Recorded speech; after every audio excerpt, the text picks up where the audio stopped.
Rozina Akter. Caesarean অপারেশনের জন্য মানিকগঞ্জের হরিরামপুরের ৫০ শয্যার স্বাস্থ্য কমপ্লেক্সে এসেছেন এই গর্ভবতী নারী। প্রসব বেদনা নিয়েই অপেক্ষা করছেন অ্যানেস্থেশিয়া ডাক্তারের। ডাক্তার এলে তার অপারেশন হবার কথা, কিন্তু হাসপাতালটিতে স্থায়ী কোনো অ্যানেস্থেশিয়া ডাক্তার নেই। সপ্তাহে একদিন আসা একজন মাত্র ডাক্তারের অপেক্ষায় থাকতে হয় সব রোগীকে। আমাদের এই জায়গায় আলতার কোনো ব্যবস্থা নেই, আমাদের কষ্ট করে দূরে যাইতে হয়, আলতা করতে হয়। এই সমস্যাটা শুধু আমার একার না, সবারই কষ্ট করতে হয়।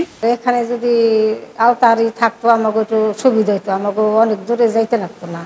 ২২ জন চিকিৎসকের জায়গায় আছেন মাত্র ৮ জন। এদের ৪ জনকে আবার অন্যান্য সরকারি সেবাতেও সময় দিতে হয়।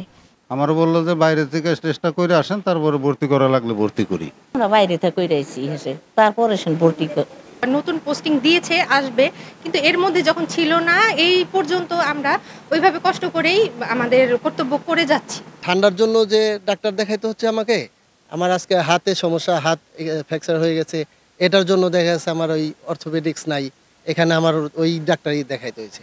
মানে সকল রোগের জন্যই একই ডাক্তার দেখাতে হচ্ছে। এখানে চিকিৎসা না পাওয়ার কারণে এটাও একটা ঘাটতি। যদি আমাদের এখানে চিকিৎসার ব্যবস্থাটা ভালো করা হয়, সেবার ব্যবস্থাটা ভালো থাকে, সেক্ষেত্রে আর মানিকগঞ্জ দৌড়াদৌড়ি করতে হবে না।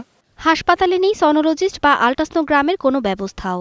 কয়েকটি রক্ত পরীক্ষা ছাড়া সব পরীক্ষাই করতে হয় বাইরে থেকে, ফলে রোগীদের গুনতে হয় বাড়তি খরচ।